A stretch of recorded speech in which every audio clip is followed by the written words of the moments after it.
30 previews en 22 jours. Oui, 22, monsieur. c'est un 2 et un autre 2. Exactement. Le running gag est présent. Installez-vous tranquille. Comment ça va, Alex ? Bah écoute, ça va plutôt pas mal. Ce qui est bien en ce moment, c'est qu'on a le temps de respirer entre chaque vidéo. Tu vois, c'est agréable, on n'est pas dans l'enchaînement. On n'a pas, tu vois, c'est pas comme on n'a pas toujours des transferts qui viennent tout péter au milieu des previews, ce genre de choses. Non, c'est vraiment cool ce que nous fait la NBA cette année. Des signatures contractuelles. Merci Adam Silver. Ouais, des signatures contractuelles très sympas. Merci Adam Silver. Merci la communauté du pangolin. Évidemment, on y pense parce qu'on le sait, c'est très important. C'est la série préférée de votre joueur préféré. Les 30 previews en 22 jours continue. Le marathon infernal de ce mois de décembre 2020 est avec vous chaque jour, parfois une fois, parfois deux fois. On espère que vous allez bien. On a déjà fait plusieurs franchises d'ouest en est. On continue à s'occuper de la conférence Est car nous sommes dans des équipes de qualité XXL. Et donc, mon cher Alex, j'ai envie de dire, on va s'occuper aujourd'hui de la franchise de Michel Jourdain. Exactement, la franchise du numéro 23. Du numéro 1. 23 des Bulls. C'est ça, il est là. Et qui n'a absolument pas joué avec les Wizards. Vous connaissez les sections. Je te vois, je sens que t'es taquin. Vous connaissez les sections, le Gérard d'Or, la question de la mort et tout ça, vous allez évidemment les retrouver. Vous pouvez retrouver toutes les infos aussi sur le site de Trash Talk, plein de dossiers écrits par la clique rédactionnelle. Les réseaux sociaux de Trash Talk aussi continuent à fond la caisse. La bise à Léonce pour la production. Tout est annoncé, on va pouvoir parler de Charlotte. Allez. Et donc forcément, ça commence avec un coup d'œil dans le rétro. Viseur, la petite chose qui sert à regarder en arrière. Que vois-je ? Oui, qu'est-ce qu'on y voit ? Que vois-je ? On y voit une révélation. Enfin, un joueur qui a step up de ouf. Je vois une tour Eiffel. Devonte Graham. Tout à fait. Ah oui, une tour Eiffel aussi, tout à fait. Je vois une tour Eiffel, je vois l'Arc de Triomphe. Ouais. Je vois Devonte Graham. Je vois plein de choses. Coup d'œil dans le rétro, vous le connaissez, c'est le classique. 23 victoires pour 42 défaites. Saison de transition pour nos amis les Hornets avec monsieur James Borrego à la tête du groupe. On avait vu déjà ses débuts où on espérait une association avec lui et Tony Parker. Disons qu'il y en a un qui est resté et l'autre qui a bougé. Je pense qu'on peut l'acter là-dessus. Et malheureusement, pour Tony, il n'y a pas eu d'association avec Nicolas Batum sur le long terme. Dommage aussi pour la NBA qui voulait qu'il y ait 2 Français au NBA Paris Game de janvier dernier. Quand même, les Hornets ont joué à Paname. Les Hornets ont joué à Paname, le Malik Monk Game. Exactement. Malik Monk Game. C'était un bel événement parisien. C'est vrai que la franchise de Nico Batum... l'ex-franchise de Nico Batum, parce qu'on va en parler là dans le marché de l'automne. Mais oui, effectivement, c'était vraiment les Hornets font partie de l'histoire. Ils font partie du premier match de NBA officiel qui est joué à Paris. C'est ça, match de saison régulière, c'est la première fois qu'on avait ça, donc forcément c'est la grosse stuff, les Bucks qui l'ont emporté, mais les Hornets étaient là avec Michael Jordan dans ses magnifiques habits parfaitement taillés, ajustés comme d'habitude au sommet du swag, Michel Jourdain. Et tu en parlais juste en intro de ce coup dans le rétro, il y a de la révélation, on avait la signature de Terry Rozier qui venait de Boston pendant que Kemba Walker faisait le trajet inverse, et on a eu Devonte Graham, adoubé par beaucoup de joueurs NBA pour ses progrès, adoré par énormément de fans, clutch, progression statistique, excitation balle en main, la totale. Ouais, et puis on l'attendait pas en plus parce que les Hornets avaient recruté Terry Rozier. Ah ouais. C'est ce que je disais. Non mais je veux dire, je voulais reprendre ce que tu disais pour Devonte Graham. Oui. Honnêtement, MIP. Il aurait pu. Ah bah c'est ce qu'a dit Luka Doncic. Il l'a dit, enlevez-moi de cette discussion, il devrait y avoir Devonte Graham. Bah je suis assez d'accord avec Luka. Ouais. Parce que la progression du bonhomme est très sérieuse. Il y a eu des énormes coups de chaud. Il a complètement mis dans l'ombre Terry Rozier qui aurait dû être celui qui explose. Alors c'est pas que Terry Rozier a pas fait une progression intéressante, non, parce que bien. Statistiquement Terry Rozier c'est pas mal. Bien sûr. C'est juste qu'on avait vraiment pas vu venir Devonte Graham. Ouais. Du coup, ça a fait de Charlotte une équipe un petit peu darlinguisée, ouais. On va dire ça comme ça, en début de saison. Ça s'est un peu vite calmé. Ah, ça. Pour des raisons évidentes de plafond. Ouais. C'est qu'à un moment donné, quand il n'y a aucun joueur dans ton effectif qui a le niveau d'un titulaire en NBA, tu peux pas non plus gagner tant de matchs que ça. Non, c'est sûr. Allez, Devonte Graham, ok, d'accord, mais tu vois ce que je veux dire. Non, ouais, c'était trop limité. C'est assez compliqué, le plafond est bas. Ouais. Mais on a eu un joli bilan, hein. Joli bilan d'équipe quand même, hein, au final sur la saison, parce que tu es dans des places qui n'étaient pas du tout prévues. Je crois que Alex, si je dis pas de bêtises, l'année dernière, quand on a fait les 30 prévus en 30 jours, on plaçait les Hornets en place 14 ou 15 de la conférence Est. Tout à fait, ils ont dépassé les attentes. Très clairement. Ils nous ont pris par surprise. PJ Washington. Ils ont exactement PJ Washington, très intéressant. Ils ont aussi pris par surprise des équipes qui nous ont déçus. Ouais. C'est-à-dire que tu as des équipes qui ont fini la régulière derrière les Hornets. Moi, sur le papier, les effectifs, je comprends pas le délire. Tu vois ce que je veux dire? Bien sûr. Salut les Hawks. Bulls. Les Hawks ou les Hawks. Les Hawks ou les Bulls. T'es censé finir devant Charlotte, clairement. Voilà. Ensuite, les Hornets ont été juste un poil court pour se faire inviter dans la bulle, puisque ce sont les Wizards qui sont allés dans la bulle. C'est ça. Bon, en même temps, je sais pas s'ils auraient fait tellement mieux que les Wizards, tu vois, pour le coup, là. Non, c'est sûr. Voilà. Ça, c'est plus pour l'anecdote. Le boulot de Kupchak ça démarre plutôt bien. Démarre gentiment. Il y a un vrai travail de fond. D'ailleurs, on va y venir gentiment, mais il l'a dit avant la draft. Il a dit voilà, j'ai tellement des joueurs pourris à tous les postes que il faut prendre du talent, point barre. Bien sûr. Et il y a un vrai taf pour, comme je l'ai dit, voilà, j'ai fait référence au plafond. Bah voilà, le taf de Kupchak, c'est ça, quoi. C'est de nous pousser le plafond, tu vois, le plus haut possible, quoi. Ouais, très clairement, puisque Kupchak est arrivé, on lui avait laissé une franchise dans un état vraiment désastreux, parce qu'il y avait une gestion financière et une gestion sportive qui était complètement naze. Kupchak qui s'entend depuis longtemps avec Michael Jordan, évidemment, donc ils ont commencé un joli travail. Tu parlais de cette hype autour, évidemment, de Terry Rozier et de Devonte Graham. Devonte Graham a même été dans des discussions de potentiel All-Star. C'était fou, toute cette hype qu'il y avait autour de lui. Il y a eu aussi un changement d'image, ce côté sexy, comme tu le disais, le côté darling. C'est qu'on a vu aussi des Hornets qui ont fait « Ah, attends, mais Devonte Graham, petit, les gens peuvent s'identifier à lui, les tresses, bon sourire, bon gamin, on va lui faire porter nos nouveaux maillots, voir quelle hype il peut avoir autour de lui. » Exactement, les débuts de PJ Washington en NBA, très intéressant. Très intéressant, le bon 4... Le bon 4 fait pour la NBA moderne. C'est ça. On a eu Miles Bridges qui a montré quelques petites choses de développement sur les ailes entre les postes 3 et 4 pour essayer de trouver sa niche en NBA. Toujours autant d'interrogations sur Malik Monk, malgré un des moments les plus chauds de la saison des Hornets avec ce shoot au buzzer contre Détroit. Un tir à 3 points pour la gagne assez énorme. Je vous invite à le revoir. La calvasse de Cody Zeller. Et sinon, c'est tout, quoi. Sinon, c'est tout. C'est-à-dire, c'est pas non plus le coup d'œil dans le rétro le plus dingue de nos 30 prix. On est en plein chantier, on est en plein rebuild.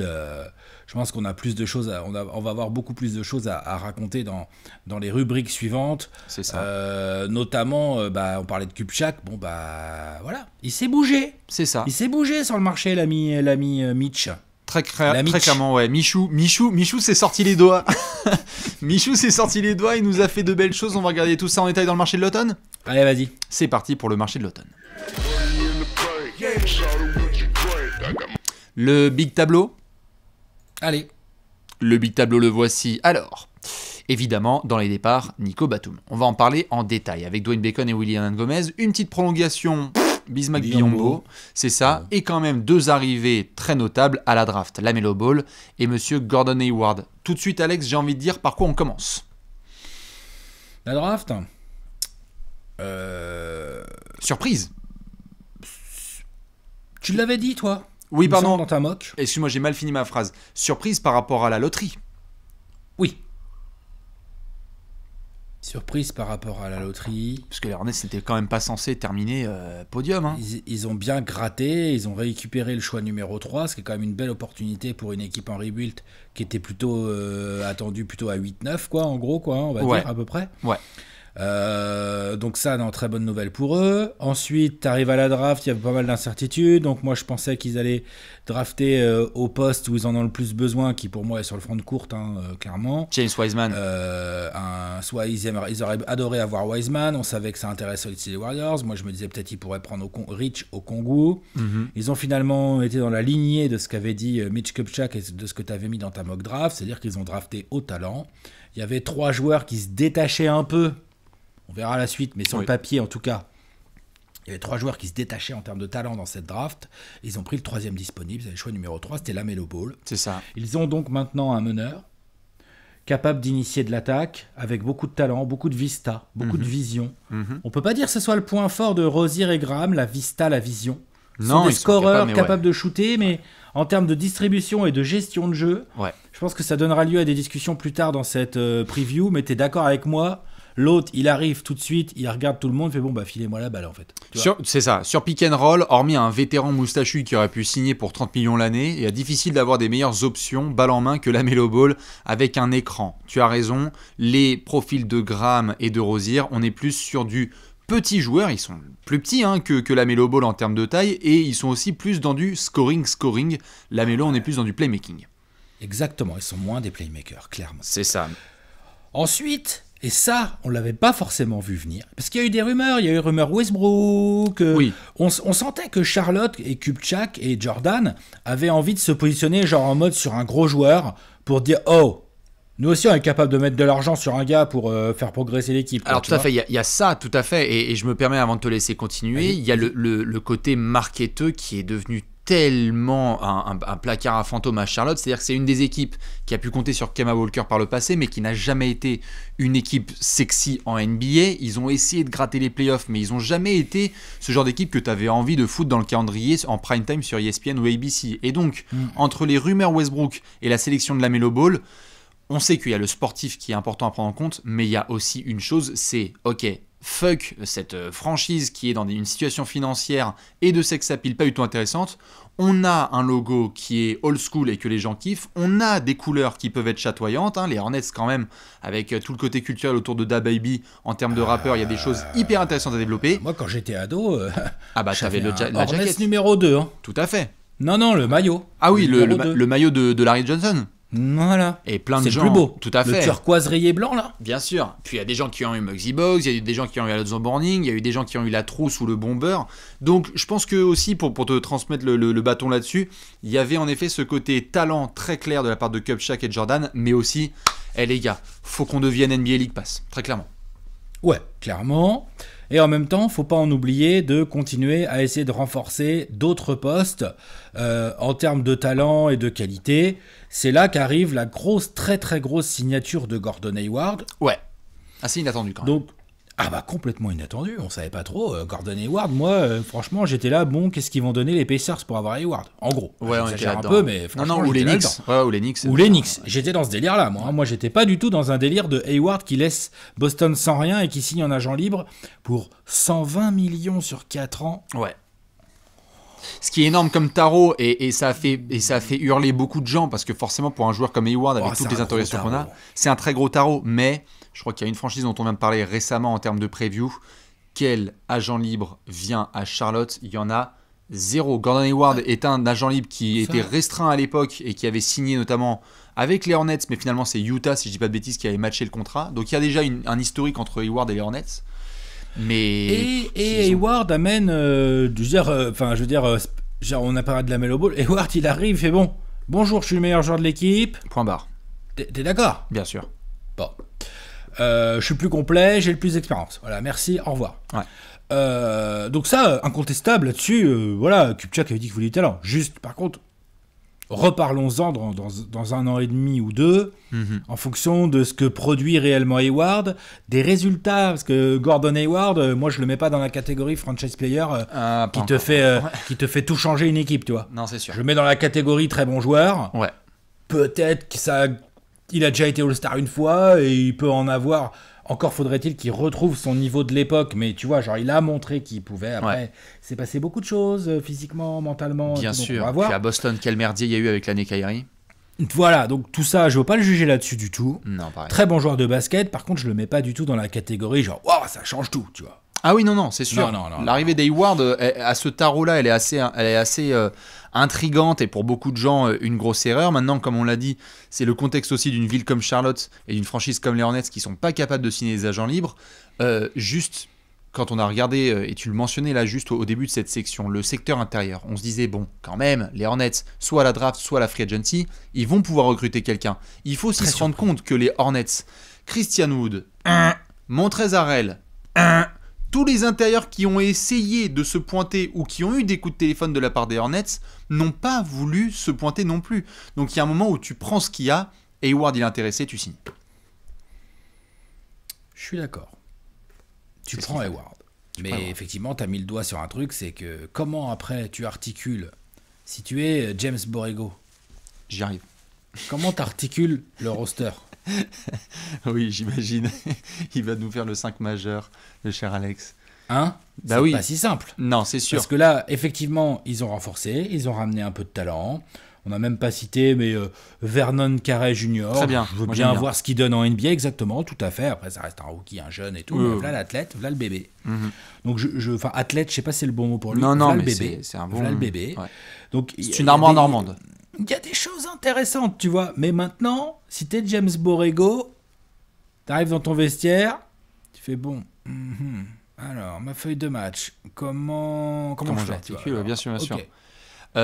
Avant de se pencher sur cette transition, parce que je vois qu'elle est très très belle, il y a quand même un garçon quand même, Alex, je suis désolé, je vais devoir... Pour une fois, je vais devoir me permettre de niquer quand même ta transition, parce qu'il y a un garçon français qui a bougé, Nicolas Batum, qui a quand même fait 5 ans à Charlotte, on l'a juste remontré dans le tableau, il est parti, bon alors autant Dwayne Bacon et William Gomez, on peut les laisser bouger, autant Nico Batum, quand même, on a eu une affaire assez chelou dont on peut reparler un tout petit peu en détail, le côté, en fait ça coupe, puis ça coupe pas, puis il y a eu un potentiel silent trade, et puis finalement on le retrouve aux Clippers. Nico s'en va avec 27 millions, je crois, sur la table pour la saison à venir, que les Hornets vont devoir lui payer. Il a été coupé en stretch provision, c'est-à-dire que c'est sa dernière année de salaire là, de 27 millions est étalée sur 3 saisons. Donc dans les books, comme on dit, les books comptables. C'est de la dead money, ouais. Des Hornets, ça va faire 9 millions cette année, 9 millions la suivante et 9 millions encore la suivante. Nico, lui, sera payé. Hein, c'est un cut, c'était un contrat garanti. Il avait pris sa player option. Moi, vraiment, sincèrement, je suis hyper content pour Nicolas Batum. Oui, pareil. On lui a mis suffisamment de bastos ces derniers temps, notamment autour de son contrat, pour reconnaître que ça commençait à faire mal au cœur de voir ce joueur. Moi, je considère qu'il y a beaucoup de talent chez ce joueur. Ça commençait à faire mal au cœur de le voir se morfondre un peu là, dans les Hornets et ne plus reconnaître notre Batman tricolore habituel. Ouais. J'espère pour lui, on aura l'occasion d'en reparler lors de la preview des Clippers, j'espère pour lui qu'il va trouver un rôle intéressant chez les Clippers et qui va pouvoir apporter ce qu'il sait faire sur un terrain de basket dans le cadre d'une équipe qui, là, c'est un petit peu différent des Hornets en termes d'objectifs, hein, si je peux me permettre. Ah oui, non, c'est clair. Nico, on en reparlera en long et en large dans la preview des Clippers. En tout cas, un des sujets qui traînait le plus aux pattes des fans des Hornets ces dernières saisons, c'est dès qu'il y avait une news en rapport avec Batum, soit dispo, soit indispo, soit son pourcentage au shoot, soit la douche qu'il a pris ou quoi que ce soit, toujours sur les réseaux sociaux, c'était bim bam boum, worst salary of the NBA, worst machin, worst truc, etc. Donc c'est vrai que c'était hyper troublant et pénalisant. On espère une bonne suite pour lui, mais ce qui est sûr, c'est que en tout cas, le chapitre Batum aux Hornets, il est terminado. Tu en faisais la transition tout à l'heure. James Borrego, il a plein de choses à nous dire. Ouais, il a du taf, hein. Il va un petit casse-tête devant lui. Tout à fait. On va regarder ça tout de suite dans le 5 majeur.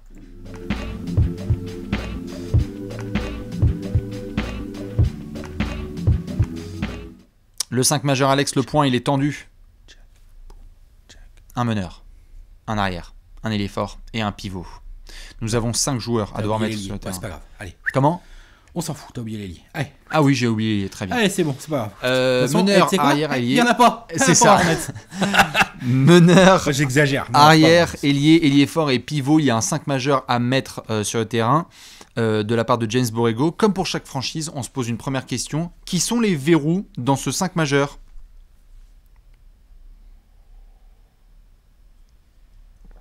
J'en ai 4. 4 verrous, J'en ai 4 aussi. voire 5. Non, j'en ai 4. Gordon Hayward, Bah oui, Gordon Hayward, évidemment. PJ Washington. Bah oui, alors j'ai envie de dire, bon joueur, hein, mais de toute façon, Quelle est la conclusion ? je veux dire, l'ailier fort remplaçant, Bastien, si t'as envie de postuler, il y a de la place. Hein. Je sais, j'arrive. Gordon Hayward, PJ Washington, LaMelo Ball, Devonte Graham.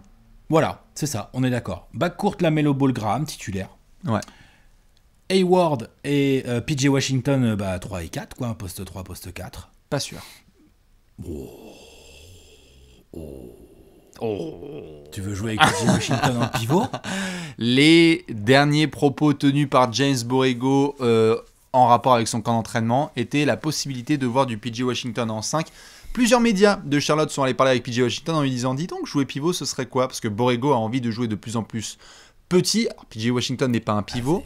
C'est pas petit, hein, là, c'est tout petit. Là. Je pense que si on est dans une configuration habituelle, Alex, là où je te suis, c'est qu'on a du LaMelo Ball, Devonte Graham, Gordon Hayward, PJ Washington, Cody Zeller. Je pense qu'on peut être là-dessus. Par exemple. Tout à fait. Mais j'aimais une possibilité, et si James Borrego nous écoute, je serais très ravi. Il écoute. LaMelo Ball, Devonte Graham, Gordon Hayward, Miles Bridges, PJ Washington. Oh, la vache. L'envie de faire jouer Miles Bridges en 4 en duo avec PJ Washington intéresse notamment le board de Charlotte avec Hayward. Ça ferait un front court pas géant, mais pas petit non plus. Parce que sur l'aile, Gordon Hayward, on sait qu'il joue 4 aussi parfois.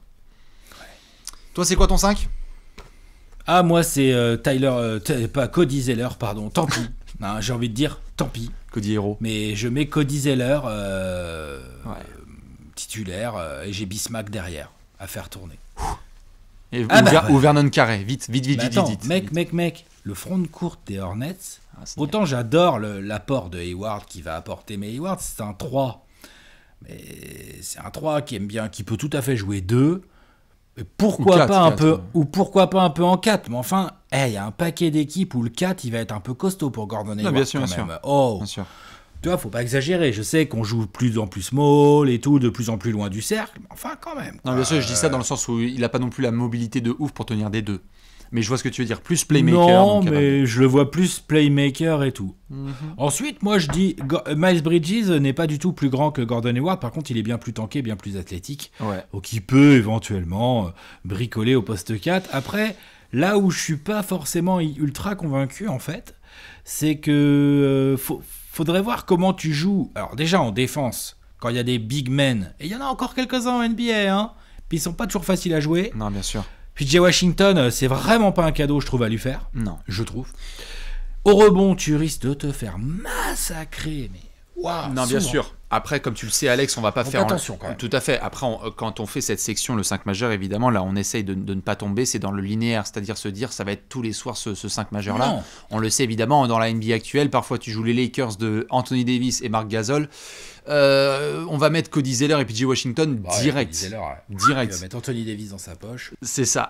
Par contre, quand on joue soit les Rockets small ball de l'époque, soit des franchises qui n'ont pas un vrai pivot défini et qui aiment bien jouer plus petit, je dis n'importe quoi, par exemple, à voir ce que Miami va proposer avec du Bam Adebayo et un 4 parfois fuyant, là tu peux être dans une disposition où tu as par exemple un PJ Washington qui peut jouer un peu en bas. En tout cas, je voudrais que ça t'étonnait. Si ça étonne beaucoup de gens, les Hornets parlent de la possibilité d'utiliser PJ Washington en 5. Je suis pas du tout convaincu.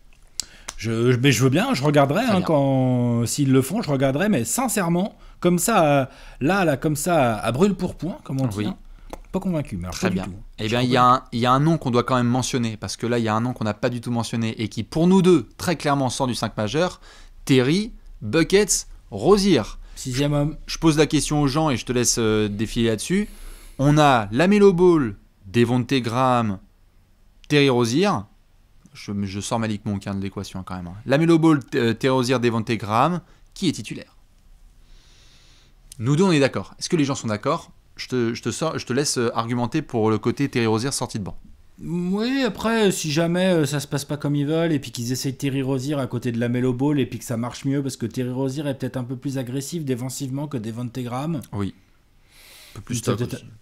Tu vois, un peu plus stock, un peu plus agressif, un peu plus capable de se bouffer des gros 1, là où LaMelo Ball va peut-être être en galère, hein, on l'avait identifié quand même ça, on verra. Bien sûr. Tu peux te retrouver aussi assez rapidement avec finalement, ça serait plutôt Graham le 6e homme. En tout cas, pour moi, c'est une rotation avec 3 joueurs principaux sur le backcourt qui vont prendre quasiment toutes les minutes à 3. Peut-être pas toutes, mais quasiment. Et Malik Monk, mon pote, t'as intérêt de te sortir les doigts furieusement si t'as envie d'avoir des minutes parce que ça peut vite partir en vrille, ça. C'est clair, puis ça fait des années qu'on attend enfin le déclic de Malik Monk, il n'a toujours pas eu lieu. On est plus sur une transition vers l'Europe ou la Chine que vers un 5 majeur potentiel ou des minutes solides en NBA. Il y a juste une mention qu'on doit faire sur Terry Rozier parce que certains l'ont vu, notamment les quelques fans de Charlotte qui vont devenir de plus en plus nombreux, je pense, avec la hype qu'il y aura autour de LaMelo Ball et compagnie. C'est que Terry Rozier était dans des rumeurs de transfert quand même. On a eu quelques petits bruits, des murmures sur le marché des trades avec le fait que des équipes comme les Clippers ou d'autres pourraient être intéressés par le profil de Terry Rozier.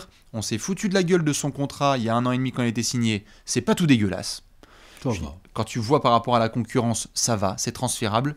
Peut-être qu'on aura des réponses cette saison avec un Terry Rozier qui va dire les gars, il y a 1 an et demi, j'avais signé pour être titulaire dans une franchise NBA. Aujourd'hui, on a l'émergence de Devonte Graham plus la draft de la Melo Ball. Get me out of here. C'est possible. C'est pour ça, c'est aussi en partie à cause de ces rumeurs-là que je pense que ça va être lui plutôt le sorti de banc. Ok, je te suis là-dessus totalement. Le truc, c'est qu'en plus, après que ce soit... c'est l'un des rares points que j'ai en positif, moi, dans les rotations de nos amis les Hornets. C'est que du coup, sur le backcourt, avec la draft de la Melo Ball, ils ont 3 vrais joueurs. Ouais. Donc, tu vas pas... Peut-être que de temps en temps, par séquence, peuvent être tous les 3 sur le terrain en même temps. Allez, pourquoi pas. Mais enfin, dis donc, ça commence à être un peu complicado, je trouve. Ouais. Mais bon, pourquoi pas. Par contre, ce qui est sûr, c'est que du coup, ça te donne un peu de choix, un peu d'adaptabilité, un peu de flexibilité par rapport à qui est en forme, ce que te propose l'adversaire et tout.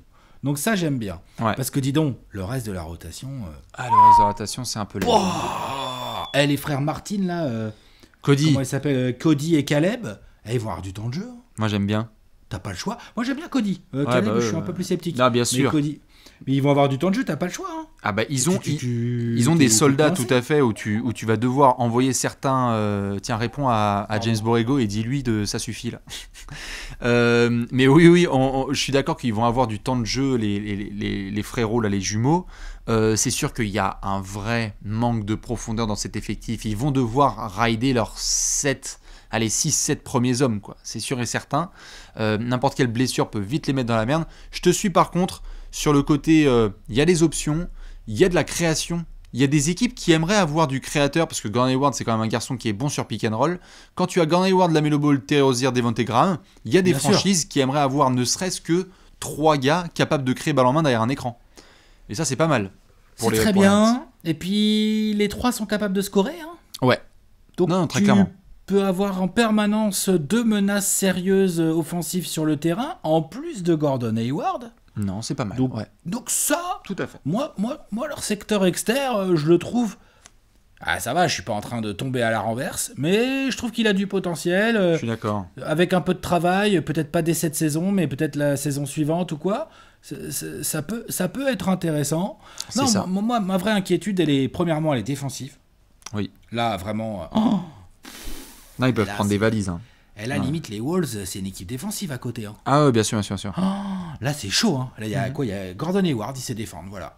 Non, oui, après, je veux dire, Terry Rozier est capable quand même de défendre son homme et ils vont essayer de développer au maximum. Miles Bridges, quand même, on a tendance à l'oublier, mais la saison dernière, il y a eu des vrais gros progrès de la part de Bridges sur ce côté. Il est jeune encore. Hein. Tout à fait, mais ce côté poste 3, poste 4, capable de défendre sur plusieurs types de body parce qu'il a à la fois la vitesse latérale et aussi le côté puissant pour comporter les gars. Je suis d'accord, en défense, ça va être une galère pour Charlotte parce qu'ils n'ont pas juste le build pour. Par contre, on a souvent tiré dans les pattes de James Borrego. Moi, à titre personnel, plutôt intrigué et intéressé par ce qu'il fait. Je trouve que ce qu'il a fait la saison dernière, c'était assez inespéré. Et j'ai vraiment une vraie intrigue là quand je le vois parler de PJ Washington en 5 ou comment utiliser certains garçons. J'ai l'impression que il peut nous surprendre et nous faire des bonnes choses avec cet effectif quand même. Je suis d'accord, mais quand même, je trouve que le front de courte, même avec l'arrivée d'Hayward... Ah oui, non, c'est une galère. Je trouve ça vraiment faible. C'est un des... En tout cas, en termes de profondeur... C'est compliqué, Borrego ou pas, d'ailleurs. Là, pour le coup, c'est même pas une histoire de coach. Hein, c'est qu'à un moment donné... voilà, c'est qui tes joueurs, comment tu fais, la moindre blessure, ça peut devenir un enfer. Ouais, il y a moyen qu'on fasse une discussion par la suite des fronts de courte potentiellement les plus faibles en termes de profondeur de la NBA, et Charlotte aura peut-être son mot à dire dans ce triste débat. Alex, on a quand même une grosse question à devoir se poser. Ouais, une question of the death. C'est l'heure de la question de la mort.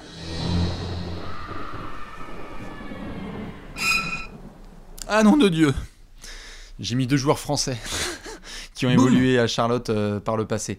Nico Batum et Tony Parker, évidemment. Une question de la mort. Vous le savez, dans cette section, la question de la mort, on se penche un petit peu sur une interrogation qui pourrait nous marquer sur les prochains mois. Alex, la question de la mort. Dis-moi. Un rookie qui débarque et qui pourrait être tout en haut de la hiérarchie, que ce soit sur son poste ou toute la franchise, est-ce que c'est faisable, la Melo Ball qui débarque tout de suite et au-delà de la hype, qui devient un patron dans cette franchise ? Oui. Bon, ce serait pas la première fois qu'on voit ça en NBA, hein, déjà, pour commencer. Oui. des équipes pourries qui draftent haut et qui chopent un vrai beau talent, et puis du coup le talent, ça devient le patron. Hein. Mhm. Et assez rapidement, regarde à Phoenix, David Booker, ça sûr. n'a pas trop traîné. Regarde les Wolves avec Karl Anthony Towns. Donovan Mitchell à Utah. Exactement, tu vois, voilà. Bien sûr. Et encore, c'était pas une équipe pourrie, Utah. Hein, attention, Bien sûr, mais je veux dire, la hiérarchie a changé en 6 mois. En 6 mois, voilà. Donc la Melo Ball, je sais pas, Ja Morant à Memphis, enfin bref. La Melo Ball, franchement. Alors, oui, ce que je voulais dire par là, par cette question, en fait, ce que je voulais juste développer par rapport à cette question, c'est que tu as Terry Rozier qui est sous contrat, et qui a été signé il y a 1 an et demi en le responsabilisant, il y avait toute la hype qui était autour de lui. Devonte Graham qui s'est développé et qui est une des pièces darling de cet effectif. La Melo Ball débarque quand même sur leur poste. Ah, mais moi, c'est pour ça que j'aurais trouvé peut-être ça plus intéressant que Charlotte draft sur un autre poste, personnellement.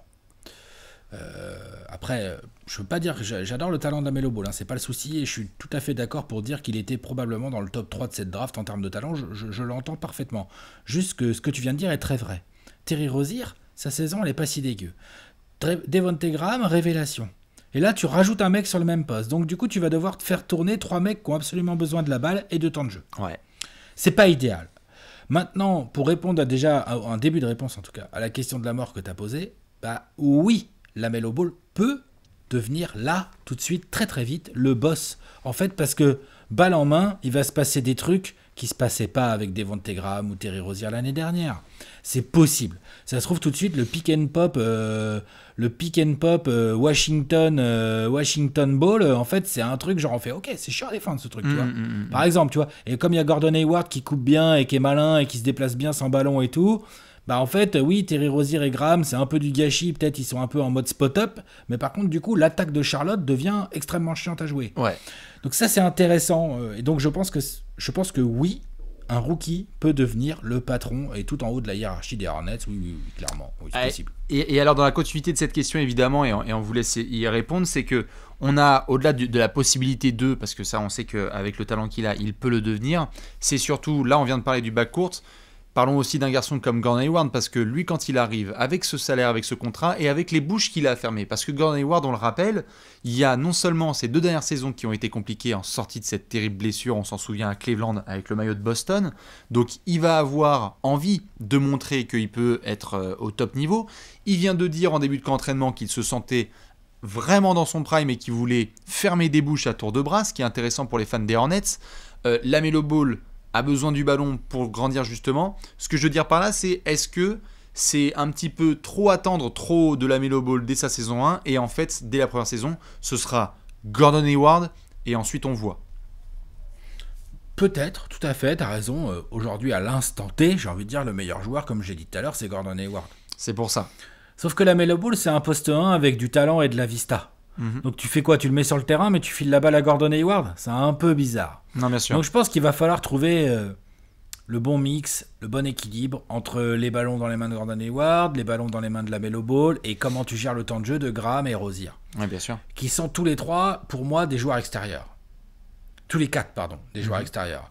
Du coup, elle est là toute la difficulté, enfin l'une des difficultés de Borrego, elle est là, c'est trouver le bon équilibre entre tous ces mecs plus ou moins porteurs de balles quand même, qui aiment bien scorer, qui aiment bien passer, enfin tu vois, genre, attention, c'est des profils qui se ressemblent, c'est non seulement t'as personne là-dedans qui est genre vraiment un gros monstre, en tout cas, a priori, pour l'instant, en tout cas. Après, la Melo Ball, on verra ce qui devient. Ou peut-être que Devonte Graham, c'est que le début, hein, tu vois, on verra. Bien sûr. Mais non seulement t'as pas de gros monstres aujourd'hui, mais en plus, t'as des profils qui se ressemblent vachement. C'est pas très complémentaire, tout ça. Non, bien sûr.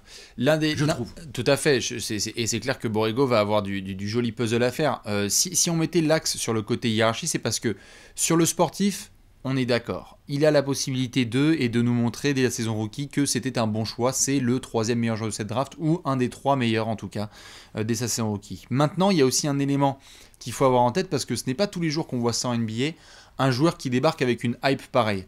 Que Devonte Graham, Terry Rozier, PJ Washington et Miles Bridges combinés soient perturbés potentiellement par le fait que le garçon à qui on tend le micro en sortie de match, c'est pas eux, même s'ils ont des meilleures stats, c'est à la Melo Ball. Si les marques viennent voir un garçon comme la Melo Ball plutôt que eux, Tu vois, je veux dire, il y a des choses aussi qu'on voit en NBA, et on l'a déjà vu par le passé, où il y a des jeunes stars qui en fait ont un tel sex appeal médiatique que en fait c'est vers eux qu'on va, même si la production n'est pas tip top, c'est vers eux qu'on va aller parce qu'ils génèrent énormément d'intérêt. Alors qu'à côté d'eux, il y a des garçons, est-ce qu'ils ont ce caractère et cette capacité à dire, ok, c'est quoi, à lui le spotlight, qui s'occupe de ça, nous, on va gérer sur le terrain. C'est ça qui va être hyper intéressant. C'est que, je suis pas sûr, moi. bah, c'est pour ça, j'ai des doutes.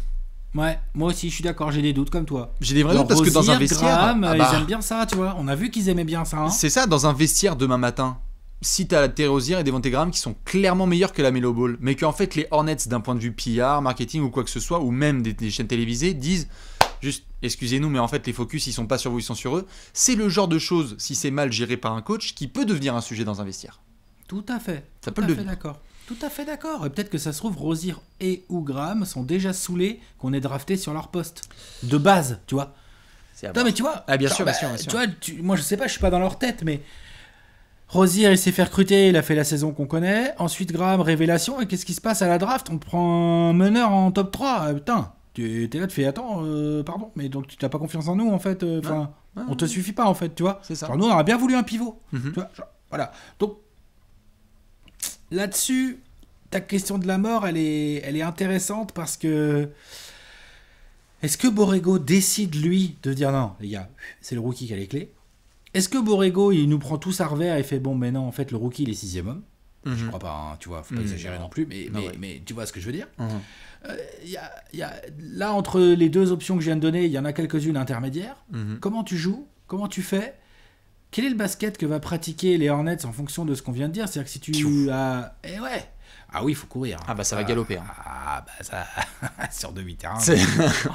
Non, quoique en demi-terrain ils peuvent, mais c'est juste qu'ils vont être encore plus efficaces et intéressants en transition. Ils peuvent, mais enfin merde, ils ont pas de front de courte. Enfin, ils ont pas de front de courte. Enfin, c'est le demi-terrain. T'as aussi envie d'avoir du front de courte un peu différent, quoi, pour jouer demi-terrain. Quoi. Non, bien sûr, bien sûr. Donc c'est dans ce sens-là que je disais ça. Bien sûr qu'ils peuvent. La Melo Ball sur demi-terrain peut être très dangereux. Gordon Hayward aussi. Donc non. Mais oui.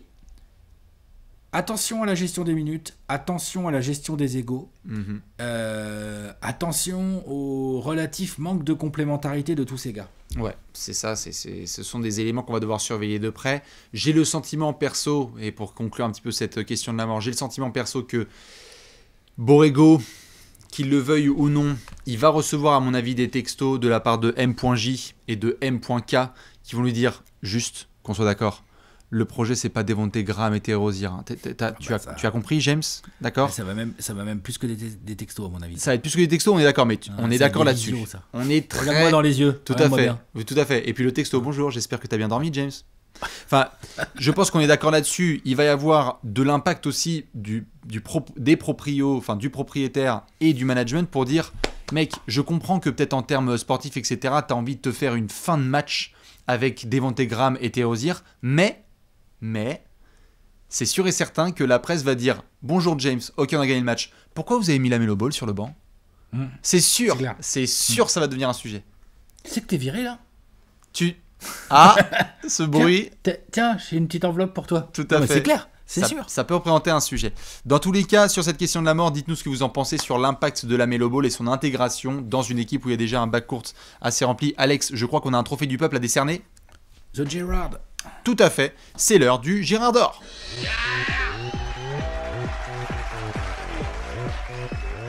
Le Gérard d'or, le Gérard d'or. Vas-y Alex, backflip. Oh là là là là. Il a failli tomber. Il est pas tombé, hein. Il a failli tomber. C'est pas la même chose. On n'a pas l'instant replay de la part des gens qui regardent? On le verra. C'était pas la même chose. Je demande il a failli, il n'est pas tombé.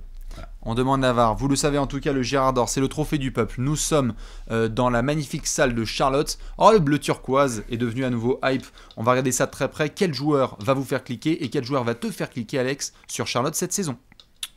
Miles Bridges. Pas que lui, hein. Il y en a d'autres. Hein. On a déjà bien parlé de Graham, Rozier, la Melo Ball.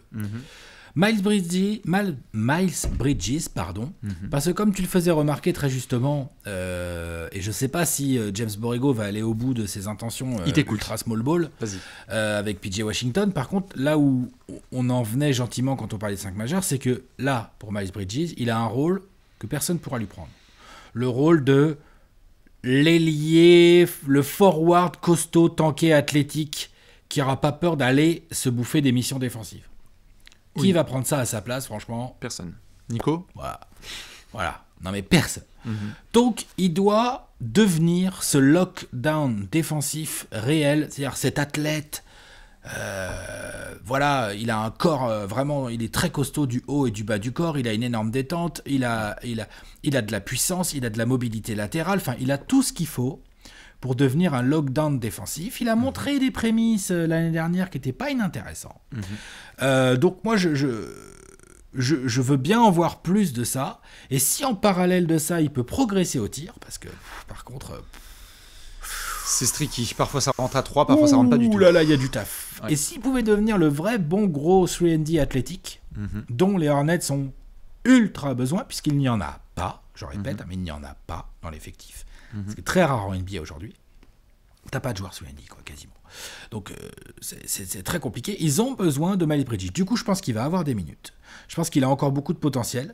C'est un athlète, c'est un surathlète. Il a déjà montré l'année dernière en mettant 12-13 points par match, puis 5-6 rebonds, qu'il pouvait vraiment contribuer d'un point de vue statistique. Il acceptera de jouer sans le ballon aussi. Il acceptera sans problème de jouer sans le ballon. Ouais. Il acceptera sans problème de prendre les missions défensives bien cradingues du poste 2 au poste 4. Ouais. Plus ou moins. Donc ouais, c'est mon Gérard d'or, parce que quand je vais cliquer sur les Hornets, je vais m'intéresser à la Melo Ball, je vais regarder où en est Gordon Hayward, mais clairement, Miles Bridges, pour moi, en fait, c'est mon Gérard d'or parce que je pense que son rôle est clé dans la réussite des Hornets. Eh ben écoute, à suivre de très près, c'est clair que Miles Bridges peut débloquer des choses. Il y a ce côté Factor X, un petit peu comme PJ Washington ou la Melo Ball. Évidemment, ce sont les deux Gérard d'or de beaucoup de gens.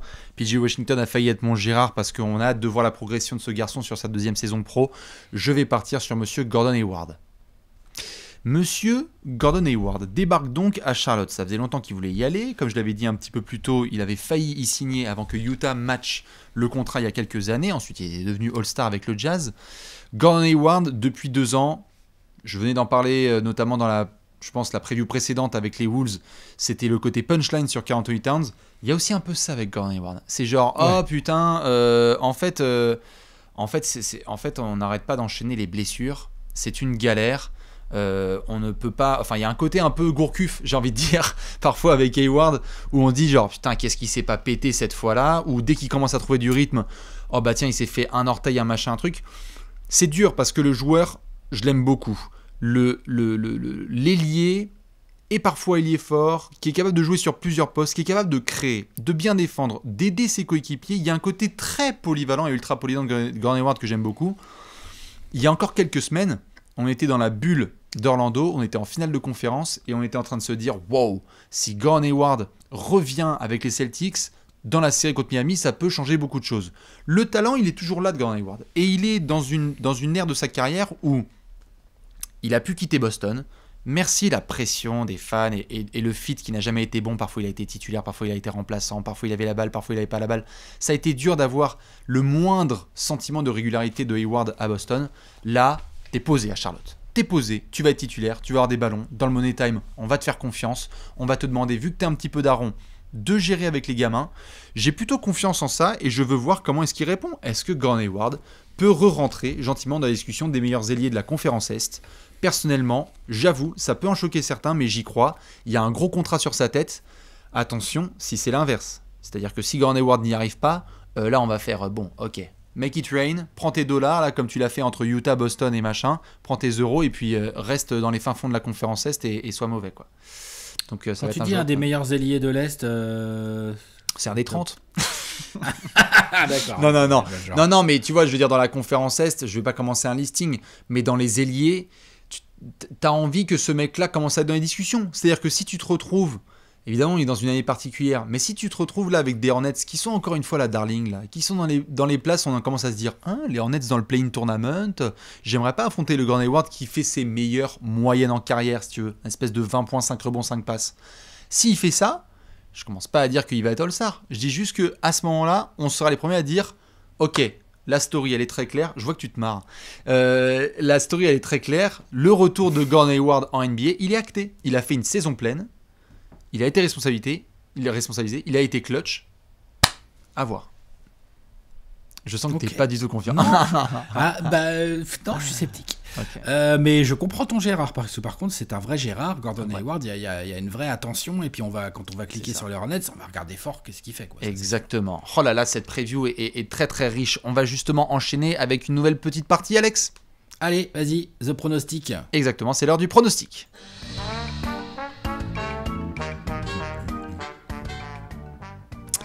Alors, Alex, pronostic time. Comme on le sait, on a 2 fois 24 secondes, mais avant ça, on a évidemment une petite cote à faire tourner de la part des potos de Paris en Sport. Ça, c'est De l'horloge, Paris c'est en normal. Sport, ça, c'est ton réveil, non? Ouais, c'est mon réveil pour me dire que c'est l'heure de tourner une preview. La cote que je vous propose pour cette fois, c'est Monsieur Lamelo Ball. On est sur le meneur pépite qui a été drafté en 3ème position. 6 passes décisives de moyenne, vu la vista qu'il a à 2,50. Moi, je dis ça se fait. Moi, je dis s'il a les minutes, il va les faire. Bah ouais. Et je pense qu'il aura les minutes. Franchement, pourquoi est-ce qu'il les aurait pas? Moi, j'y crois. Ouais. Je trouve que c'est une bonne cote. À Ouais. 2,50. De 50, c'est peut-être pas la cote du siècle, Non. mais c'est une cote intéressante. Ça fait le boulot tout à fait. Est-ce que tu as un over-under pour les Hornets? Oui, j'ai un over-under, il est à 24,5. D'accord. 24,5 Ça te par plaît rapport pas je réfléchis par rapport aux franchises qu'on a déjà fait. Donc tout ce qui était dans C'est Atlanta, un peu supérieur aux Knicks. C'est un peu supérieur aux Knicks. Par rapport aux Cavs. Si je dis pas de bêtises. Je crois que c'est supérieur aux Cavs aussi. Attends, bouge pas, je regarde. Ah, Attends. supérieur aux Knicks, supérieur aux Cavs. On va voir ce que ça donne avec le Cavs mental. 22,5. Knicks 22,5. C'est le même que les Pistons. 24,5 les Pistons. Ah oui, ok. Bon, on va voir. On verra, parce que je crois que sur les Pistons, on avait été assez clair. Je crois oui aussi. Oui, hein. tout à fait. Donc on a été assez clair. Par contre, là où il faudra être très très clair, c'est sur les 24 prochaines secondes. Alex, est-ce que tu es prêt? Non. Très bien, magnifique. 24 secondes pour Alex, 24 secondes pour Bibi. Voilà, je te je laisse suis prêt, ça y rechecker est. tout ça. C'est bon, je suis prêt. Tu vas pouvoir justement nous résumer la saison des Hornets en 24 secondes. 3, 2, 1, Vlad Divac. 23 victoires pour les Hornets cette saison. Je les mets 13e de l'Est. Pour moi, même si y a des jolis recrutements Hayward et Lamelo Ball, ça suffit pas. Le plafond est bas, le front de courte est affreusement faible et je suis pas convaincu du fit dans le bas de courte ni du réel leadership d'un mec comme Gordon Hayward que tu mets en daron comme ça. Donc ça me fait beaucoup d'éléments qui me fait dire qu'il manque encore un voire deux vrais bons joueurs de NBA pour commencer à espérer quelque chose de sérieux à Charlotte. C'était complet. C'était complet, Voilà. t'as été quasiment 24 dans le secondes, chrono, pile c'était poil. parfait. Magnifique. Eh bien écoute, je vais essayer de faire aussi bien. 3, 2, 1, top. Je crois que je leur ai donné 25 victoires, je vais vérifier sur le gros tableau après. J'ai cette confiance assez bizarre en James Borrego. Est-ce que c'est parce qu'il vient de la maison de Pop? Je fais certainement l'aveugle, je ne sais pas. Dans tout cas, ce qui est sûr, c'est qu'il y a de la hype autour de ces garçons entre Lamelo Ball, le coaching que j'aime bien, des magnifiques maillots qui vont devenir hype et un jeu ultra rapide à venir. PJ Washington et compagnie, je les attends de très très près. On s'en fout des victoires et des défaites. Le but, c'est d'être excitant et d'avoir un projet qui attire enfin des gens et des fans. Tout le monde derrière le Lamelo Ball, wagon. Voilà pour mon pronostic de, allez, 28 secondes. Donc t'es confiant mais tu donnes 25 wins quoi. C'est ça. J'adore. Bah, tu sais, Je suis parfois. confiant. Bah oui, mais 25 wins, mais ils vont tu tout peux. casser. Mais comme on l'a dit dans d'autres previews, il y a des équipes qui ont des bilans vraiment dégueulasses, mais par contre, tu t'es battu et t'as joué. Je pense que Charlotte peut être dans ce genre de profil. C'est Personnellement. possible, c'est possible. Je suis d'accord. Ça, je suis Voilà d'accord. pour ces deux pronostics. On va montrer le gros tableau. Oui. Le gros tableau, le voici. Alex, tu nous as... donc toi et moi, évidemment, nous avons le bottom de la conférence Est qui est enfin rempli.